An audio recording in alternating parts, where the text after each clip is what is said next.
1214 participants pour l'édition précédente. La course de la Hulpe est bien évidemment au programme des joggeurs du Brabant wallon. Le parcours a été rallongé d'1 kilomètre pour atteindre une distance de 13 km 300. Cette édition 2015 comprend d'ailleurs quelques autres modifications. En fait, nous revenons à l'ancien parcours d'il y a une douzaine d'années, de 12 ans. Dès qu'on est dans le parc, on prend le petit chemin immédiatement avant le premier étang. L'année passée, nous prenions le chemin après. Là, c'était fort boueux. La deuxième modification nous a été un peu imposée par la nouvelle législation des eaux et forêts.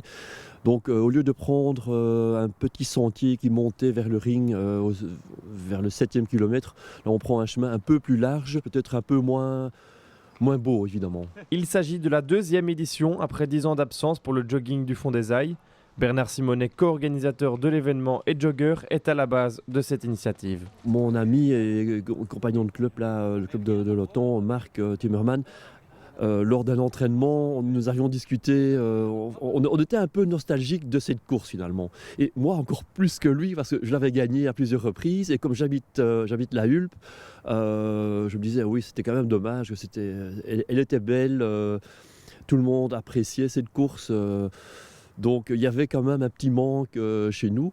Et voilà, on a essayé de faire ce qu'il fallait pour la remettre au calendrier. Avec un temps qui s'annonce froid mais sec et ensoleillé, les organisateurs s'attendent d'avoir beaucoup de monde, si pas davantage que l'année dernière. Le challenge du Brabant wallon donne rendez-vous aux joggeurs ce samedi dès 15h à la Hulpe pour la seconde course de la saison.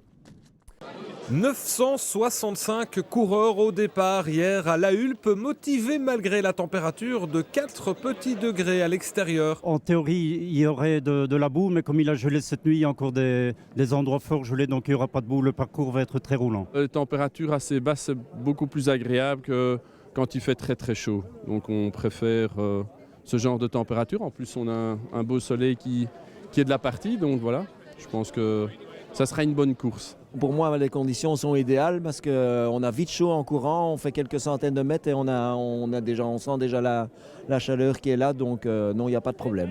On ne doit pas se couvrir avec le bonnet ni les gants, ça va très bien. Le parcours, 13 km 300 à travers routes et sentiers, mais principalement à travers la forêt de Soignes. Oui, je l'ai fait l'année passée, c'est très beau, on fait le tour du château Solvay. Et c'était très beau l'année passée, donc je crois que cette année-ci sera un peu plus dur. Le sol est de meilleure qualité, ça va être mieux. Au niveau de la course, très rapidement, un homme va partir tout seul après quelques kilomètres, Younes Daradzi. Il ne sera plus jamais rattrapé. À 18 ans, cet athlète nivellois de l'USBW remporte sa première course sur le challenge. Je voulais viser un top 3 au début, donc voilà quoi. Et puis après 2 km, j'ai vu que c'était possible de gagner aujourd'hui ici à la Hulpe. Son temps, un peu plus de 45 minutes. Arrivé 3e, un peu plus tard, Vincent Caudron n'a jamais eu les ressources pour rattraper ce jeune athlète qui a étonné par sa vitesse. Quand j'ai vu comment ça partait, pas trop de soucis pour lui. Mon ambition n'était pas de le rechercher, mais c'est quand même un bon concurrent ici.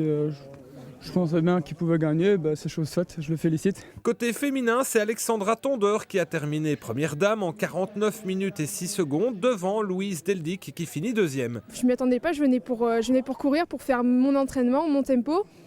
Et puis voir quelles étaient les sensations après des périodes de charge quand même assez élevées. Les ambitions pour la saison, c'est les top 10 sur le circuit international sur demi-Ironman.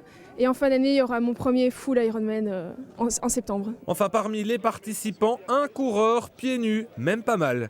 Il y a à peu près 2 ans, j'ai commencé à courir pieds nus pour un peu adapter la posture de la course, histoire d'avoir moins mal aux genoux. Et puis j'ai apprécié cette course pieds nus et puis j'ai continué. Il y a des moments où ça fait un peu plus mal et sinon en règle générale non pas tellement. Prochain rendez-vous sur le challenge à Lillois, ce sera le samedi 21 février avec possibilité de courir torse nu ou pieds nus pour les amateurs.